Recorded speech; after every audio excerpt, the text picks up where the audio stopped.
अस्सलाम वालेकुम प्यारे दोस्तों और बच्चों। आज की कहानी का नाम है अब आया ऊंट पहाड़ के नीचे।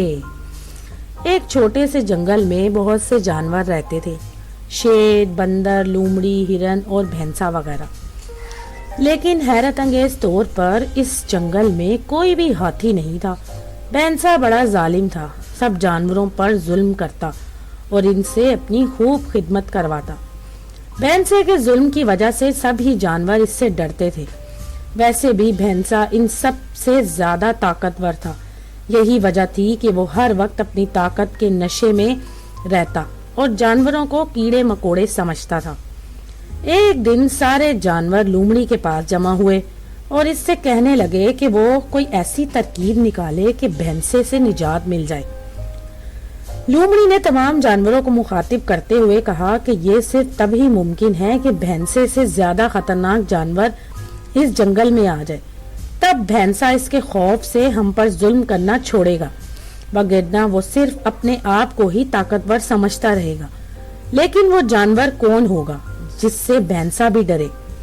हिरन ने लोमड़ी से पूछा, बेवकूफ, तुम्हें पता नहीं है कि हमारे जंगल में कोई भी हाथी नहीं है?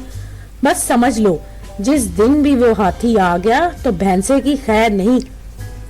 लोमड़ी ने कहा और फिर सब जानवर दुआ करने लग गए इनके जंगल में कोई हाथी आ जाए। एक दिन जंगल के जानवर भैंसे के जुल्म के बारे में एक दूसरे को बता रहे थे कि इतने में उन्होंने हाथी के चिंगाड़ने की आवाज सुनी।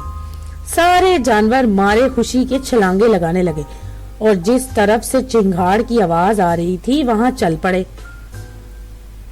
वहां जाकर जानवरों ने देखा कि इंतहाई खौफनाक और ताकतवर हाथी खड़ा है।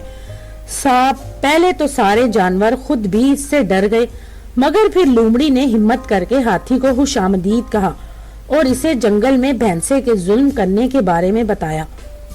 तो हाथी कहने लगा, सामने आऊंगा तो इसे पता चल जाएगा। भैंसा तुम पर इसलिए जुल्म करता है कि तुम सब इसके मुकाबले में कमजोर हो और वो तुम सबसे ज्यादा ताकतवर है, लेकिन जब मैं इसके सामने आऊंगा तो इसे पता चलेगा। ये कहते हुए हाथी जानवरों के साथ बड़ी शान से चलता हुआ भैंसे के पास आया। अब जो भैंसे ने इतने खौफनाक और ताकतवर हाथी को देखा, वो नजरें झुकाकर अदब के साथ खड़ा हो गया। सारे जानवरों ने तालियां बजाई और खूब खुश हुए। इस मौके पर भी लोमड़ी ने कहा, अब आया ना ऊंट पहाड़ के नीचे, और भैंसे ने फिर वहां से जाते ही अपनी खैर समझी।